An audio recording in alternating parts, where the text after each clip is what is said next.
በስተመጨረሻም ውሃ ሁሉንም እውነት ተናግራለች ማለት ነው። ናታንና እንዲሁም ደግሞ ወይዘሮ ማርታ በተቀመጡበት ዳጣ እንዳለች በማለት እንግዲህ እውነቱን ፍርጥ አድርጋ ተናግራለች ውሃ። ይህን ደግሞ እንደተናገር ያደረገቻት አበጌል ነበረች ማለት ነው። ምክንያቱም አበጌል በር ስር ተለጥፋ እየሰማች ነበረ ሁሉንም ነገር። ወይዘሮ ማርታ ናታን ስለ አበጌ ያለውን ስሜት እንዲነግራት እና ለማወጣጣት እየሞከረች ነበረ። ማለትም ለአበጌል እንዴት ምን አይነት ስሜት እንዳለው እንዲሁም ደግሞ ከአበጌል ጋር ፍቅር ብጤ ምናምን አልጀመራችሁም ወይ እንዴት ነው አልያዘህም ወይ ያለች እንግዲህ ለማወጣጣት እየሞከረች ነበረ። ነገር ግን ናታን ቆንጆ ናት ነበር ያለው። ማለት እወዳታለሁ አፍቅራታለሁ አላለም። ነገር ግን ቆንጆ ናት ደስ ትለኛለች ነበር ያለው። ነገር ግን እንግዲህ ውሃ በመምጣት ዳጣ እንግዲህ ናታንን ሂደሽ መወደድ ብርቅ ነው ወይ ብለሽ ነገሪው ስትላት እሺ ብላ ስትነሳ ዳጣም እንግዲህ በስተመጨረሻ አይ ቀልጄ ነው እንዳትነግሪው ብላት ነበረ። ነገር ግን ዳጣ አንድ የረሳሽው ነገር ውሃ ቀልጄ ነው ብላ ብትነግራትም እንኳን ነገር ግን ሂዳ ቀልጄ ነው እውነታውን ከተናገረች በኋላ ቀልጄ ነው እንደምትል ዘንግታውና ረስታው ነበረ ማለት ነው። ወይዘሮ ማርታን በዚህ በጣም ነበረ የተናደደችው፣ ማመን አቅቷታል። ምክንያቱም ደግሞ ከዚህ በፊት እንግዲህ ዳጣን ከናታን እንድትርቅና ከናታን አጠገብ ማየት እንደማትፈልግ እንዲሁም ደግሞ ከአበጌል ጋር ሰላምና ፍቅር መሆን ከፈለገች ከናታን እንድትርቅና ናታንን ከወንድምነት የዘለለ ነገር እንዳታየው ማስጠንቀቃት ነበረ። እንዲሁም ደግሞ አበጌ እንግዲህ ናታንና ወይዘሮ ማርታ በሚያወሩበት ሰዓት ተለጥፋ ስትሰማ ስለነበረ ውሃ ያለችውን ነገር እንድትናገርም እንድታወጣጣትም ማለትም እሷን የሚያምናት ሰው ስለሌለ ስለዚህ ውሃ ያለችውን ነገር ራሷ ወይዘሮ ማርታ ቃል በቃል እንድትሰማ ፈልጋ ነበረ ማለት ነው። አሁን ላይ ወይዘሮ ማርታ እጅጉን በጣም ተናዳለች፣ ማመንም አቅቷታል። ናታንም ውሃ እንዳትናገር እየፈለገ ነበረ ሊያስቆማት ቢሞክርም ነገር ግን አበጌ መናገር አለብሽ ብላ ገፋፍታ ተናግራለች ማለት ነው። ናታን በሰዓቱ በጣም ደንግጧል። ስለዚህ አሁን ላይ ናታን ምን ሊል ይችላል? ዳጣስ እንግዲህ ወይዘሮ ማርታ ለማፋጠጥ እየሞከረች ነው። ስለዚህ የዳጣ መልስ ምን ሊሆን ይችላል? ወይዘሮ ማርታ ውሳኔዋስ ምን ሊሆን የምናይ ይሆናል ማለት ነው። ሰላም ጤና ይስጥልኝ ውድና የተከበራችሁ የቻናሌ ቤተሰቦች፣ ተወዳጁን ድራማ ዳጣ ቀጣይ ክፍል ወደ እናንተ ይዤላችሁ መጥቻለሁ። በዚህ ክፍል ላይ ብዙ ነገሮች ተፈጥረዋል። ቀጣይስ ምን ሊፈጠር ይችላል የሚለውን ነገር እንግዲህ የምናወራ ነው የሚሆነው። ናታንም በስተመጨረሻ ዳጣ እንደምትወደውና እንደምታፈቅረው አረጋግጧል ማለት ነው። አሁን ላይ ሰላም የመከረችው ምክር የምርም እየሰራ ይመስላል ማለት ነው።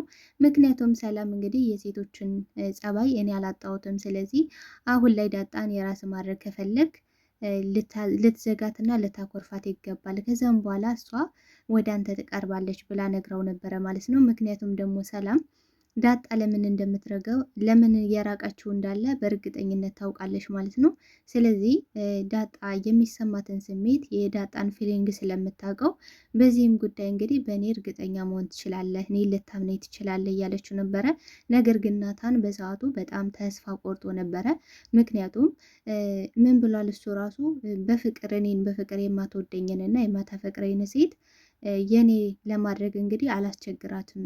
ለሷ ለእኔ ስሜት ከሌላት ከወንድምነት የዘለለ እኔን ካላየሽኝ እኔም ደግሞ በፍቅር መግፋት አልፈልግም። ምክንያቱም እሷን ላጨናንቃት አልፈልግም። ምንም ያህል በወዳት ግን ደግሞ ራስ ወዳድ ስላልሆንኩኝ ላጨናንቃት አልፈልግም እያለ ነበረ። ነገር ግን ሰላም ሁኔታው እንደዛ እንዳልሆነና ይህን እያደረገች ያለሽው ለአበጌል ብላ እንደሆነ ጭምርም ነግራው ነበረ። ነገር ግን እንግዲህ ናታን ምንም ለሱ ስሜት እንደሌላት ፍላጎት እንደሌላት ዝም ብሎ እሱ ብቻ እንደሚለፋና እንዲሁም ደግሞ ፍቅር ማለት ሰጥቶ መቀበል እንደሆነ ዝም ብሎ በባዶ ሜዳ ላይ መልፋት እንደማይፈልግም ጭምር እንግዲህ ለሰላም እየነገራት ነበረ። ነገር ግን በእኔ ተማመን ብለው ነበረ። በስተመጨረሻም እንግዲህ ናታን የሚፈልገው ነገር ወደ እሱ መጥቷል ማለት ነው። እንግዲህ ውሃ መሆኑንም ነገር ፍርጥርጥ አድርጋ ተናግራለች ማለት ነው። እንግዲህ ወይዘሮ ማርታ ማመን አቅቷታል ማለት ነው። እንዲሁም አበጌል በጣም ደስ ብሏት ነበረ። ምክንያቱም ናታን ስለ እኔ የሚሰማውን ስሜት ማወቅ እፈልጋለሁ እያለች ነበረ። እንግዲህ ወይዘሮ ማርታም ልጇን ወንድ ልጅ የለኝም እያለች እንግዲህ እየተጨነቀች ነበረ። 2 ሴቶች ልጆች ብቻ ነው ያሉኝ፣ እንዲሁም ደግሞ ደረጀ ላስደስተው አልቻልኩም በወንድ ልጅ በማለት እንግዲህ ስትነግረው ናታንም ችግር የለውም ማለት የተሰጠንን ነገር ብናመሰግን የጎደለን ነገር የለም። ስለዚህ እነዚህ ደግሞ ሁለት ልጆችም ቢሆኑ በጣም ልባምና ቆንጆ ልጆች ናቸው እያለ እንግዲህ እየነገራት ነበረ።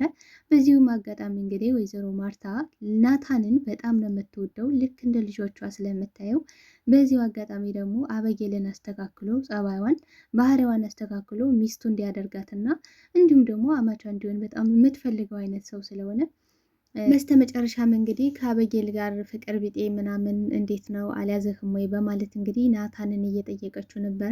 እውነት ለመናገር ናታን አይደለም ከአበጌል ጋር ፍቅር ይቅርና አብሯት ከአንድ ቤት ራሱ መኖሩ ችግር ሆኖበትና እንዲሁም ደግሞ አሁን ላይ ዳጣን ማጣት ስለማይፈልግ ከዳጣ ጋር መለያየት ስለማይፈልግ እንጂ ከአበጌል ጋር ተግባብቶ መቀመጥ በጣም ከባድና አስቸጋሪ ነገር ነው። እንግዲህ ዳጣን ብትሆን እንደዛ እየቻለቻት ዝም ብላ አይተውቻት እህቷ ስለሆነች፣ ሲቀጥል ደግሞ በጣም ቤተሰብ የራባት ቤተሰብ የናፈቃት ሰው የምትወድ ከራሷ በላይ ለሰዎች የምትኖር ልጅ ስለሆነች እና ያለ እድሜዋ የበሰለች ሰው ስለሆነች ነው።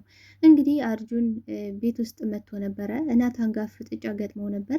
ነገር ግን እንግዲህ በብልሃትና በስልት እንግዲህ በጣም የበሰለች ናት ዳጣ። ስለዚህ ምን ብለዋለች አርጁንን አሁን ከእስር ቤት ወጥተዋል። ስለዚህ አሁን ደግሞ በዚህ ምክንያት እንግዲህ እስር ቤት መበስበስ የለብም ነገሩን በንግግር መፍታት ይቻላል በማለት እንግዲህ ከቤት ውስጥ ቀስ አድርጋ ወጥታ ውጭ ወጥተው እንዲነጋገሩ በማድረግ እና እንዲሁም ደግሞ አቶ ደረጀ ወይም ደግሞ ወይዘሮ ማርታ እንዲያውቁ ባለማድረግ ከሱም በነፃነት እንዲኖር እንዲሁም ደግሞ ከሷ የተሻለ ሴት ማግባትና ከሷ የተሻለ ሰው ማፍቀር እንደሚችል እሱ ሙሉ ሰው እንደሆነም ጭምር እንግዲህ በብልጠት እንግዲህ እየነገረችው ነበረ ማለት ነው። በዛም ምክንያት እንግዲህ ከናታን ጋር ሳይጣሉ ወደ ውጭ እንዲወጣ አድርገው ነበረ ማለት ነው። አሁን ላይ ዳጣ በጣም መሯታል። ምክንያቱም እኔ ይህን ሁሉ ነገር እየሆንኩላት ፍቅር እየሰጠኋት እሷ ግን በጣም ነው መጠላኝ። ቆይች ልጅ ምን ባረጋት ነው የሚሻለ እያለች እንግዲህ ለናታን እየነገረችው ነበረ። እንግዲህ አበጌልን በበኩሏ ከናታን ክፍል ዳጣ ሆነች በማለት እንግዲህ ያዙ ይልቀቁ እያለች ነበረ። አሁን ላይ አበጌል የቤቱን እያንዳንዱን ምስጢር እንዲሁም ደግሞ የአቶ ደረጀን ሁኔታ አውቃለች። ሰላም በእርግጠኝነት ያረገዘችው ከአቶ ደረጀ እንደሆነ አውቃለች ማለት ነው። በእርግጥ ሰላም ያደረገችው ነገር ልክ ነው ብዬ አላምንም እኔ በበኩሌ። የመጀመሪያው የዳጣ ይሁን፣ ሁለተኛው ግን ምንም ያህል ልጅ ብትፈልግ እንኳን ለወይዘሮ ማርታ ይህ ይገባታል የሚል ሀሳብ የለኝም። እስኪ እናንተ ሀሳብ አስተያየታችሁን አስቀምጡልኝ። ነገር ግን ወይዘሮ ማርታ ለሰላም እንግዲህ እናትም ልክ እንደ አሰሪ እና ሰራተኛ ሳይሆን ልክ እንደ ልጅና እንደ ቤተሰብ ነው የሚተያዩት። ስለዚህ በዚህ ጉዳይ በዚህ ደረጃ ወይዘሮ ማርታን መጉዳት ተገቢ ነው ብዬ አላምንም። እርግዝና ተገቢ ባይሆንም ግን ደግሞ አሁን ላይ አበጌል ልትተዋት አልፈለገችም፣ በፍጹም አልቻለችም። እንግዲህ ምን ብላለች አበጌል? አቶ ደረጀ እንግዲህ ወደ ውጭ ሄዷል በስራ ምክንያት። በዚህም ጉዳይ እንግዲህ ምን ብላለች? በቃ አሁን ላይ አባቴ የለም፣ ስለዚህ ዳጣንና ሰላምን አፋጥጠን እንጠይቃቸው በማለት እንግዲህ ወይዘሮ ማርታን እየነገረቻት ነበረ። ነገር ግን ይህን ሁሉ እንኳን አበጌል እያለች ግን ደግሞ ወይዘሮ ማርታ መስማት አትፈልግም፣ መስማት አልፈለገችም። እንግዲህ የራሷ ልጅ ናት። እንደገና ደግሞ አበጌል የሆነ ነገር ሳታይ ዝም ብላ በባዶ ሜዳ የምትናገር ሰው አይደለችም። በእርግጥ ሁሉን ነገር በእኔ ካልተዘወረ እንደገና ደግሞ በቃ ሁሉን ነገር ካላወቅኩ ስለምትል ለዚህም ሰው የሚሰማት ሰው የለም እንጂ የሆነ ነገር እውነትን እውነት ብላ ሀቅን ሀቅ ማውጣት ትፈልጋለች።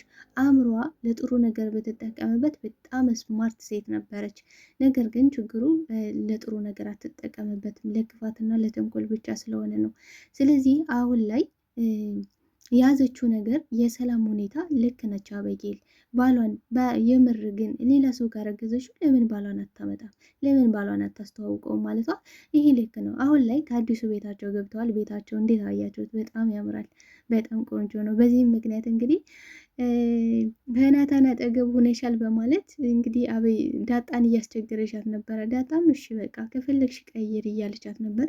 ግን ደግሞ ሰበብ ነው የምትፈልገው። አበጌል በሆነው ባልሆነው ከዳጣ ጋር ተጣልታ ደበደበች ወይ እንደዚህ ያደረገች ብላ ዳጣን እንግዲህ ከቤት ማስወጣት ነው የምትፈልገው። አሁን ላይ ወይዘሮ ማርታ ሁሉን ነገር ስለሰማች ለዳጣ በጣም አስቸጋሪና ከባድ ነው። እንዲሁም ደግሞ ለናታን እንግዲህ ወይዘሮ ማርታ ከዚህ በፊት ለአቶ ደረጀ በቃ ልጃችን በሷ ምክንያት ነው እንደዚህ እየሆነች ያለችው፣ ስለዚህ ዳጣ ከዚህ ቤት ወጥታ ሌላ ቤት እንከራየላት እያለች ነበረ። ነገር ግን አቶ ደረጀ በፍጹም በሞት ይሻለኛል እንጂ ዳጣ ማለት ልክ እንደ ልጆቼ የማያት የመወዳት ልጄ ናት፣ የጓደኛ ልጅ ብትሆንም ነገር ግን እንደ ልጄ የማያት ናት እያለ እየነገራት ነበረ።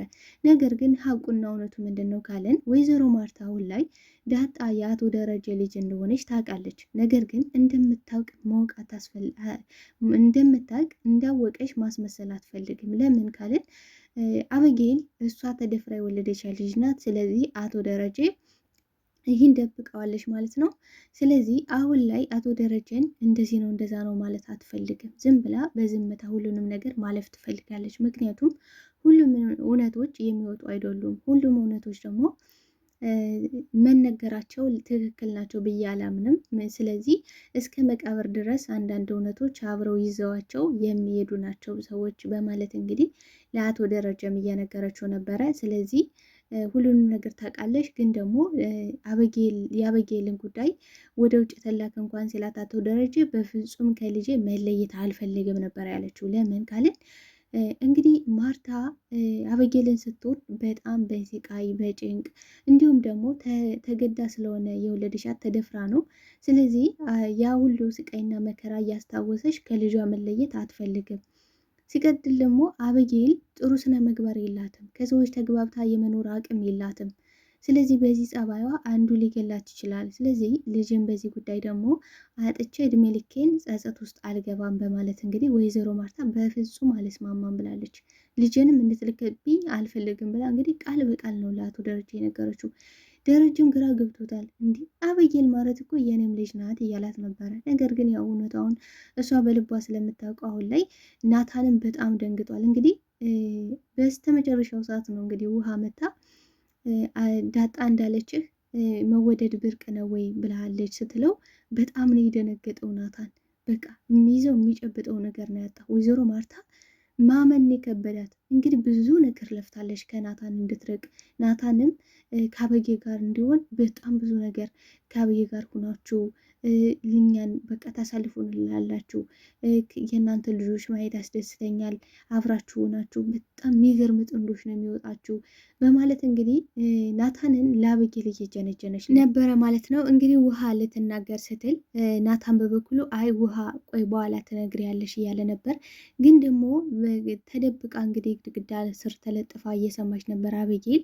እንግዲህ ናታንና ወይዘሮ ማርታ ሲዋሩ እየሰማች ስለነበረ ልክ ውሃ መታ ልትናገር ስትል ናታን ሲያስቆማት በቃ አበጌል ደግሞ አልቻለችም እና ቀጥታ መታ አውሬ ተናገሪ ምንድን ነው ያለች ብላ ነበር ያፋጠጠቻት። በዚህም ጉዳይ እንግዲህ ዳጣም እንግዲህ ናታን ሲያኮርፋት በጣም ደንግጣ ነበረ ማለት ነው። ምክንያቱም የሌለበትን ጸባይ የሌለበትን ባህሪ ከእሷ ጋር ሲሆን እጅጉን በጣም ደስ የሚለው ፈገግታዋ ፈገግ የሚያስብለው ደስታዋ የሚያስደስተው ሰው አሁን ላይ ድንገት ተነስቶ ጥርቅም ሲያደርጋት በጣም ግራ ገብቷት ነበረ። ስለዚህ ምን ብለዋለሽ እንግዲህ ከዛ በፊት ለምን ቆይ ዳጣ ግን ለምን አትረጅኝም? ለምንድን ነው የማይገባሽ ስላት እኔ እንዳልተረዳው ከገባ ገብቷል ማለት ነው ብላው ነበረ። ያ ማለት ምንድን ነው እሷ ለምን ሊገባት እንዳልፈለገች ገብቶታል ማለት ነው። ስለዚህ ከገባው ደግሞ ዝም ማለት አለበት ነው የሷ አባባል።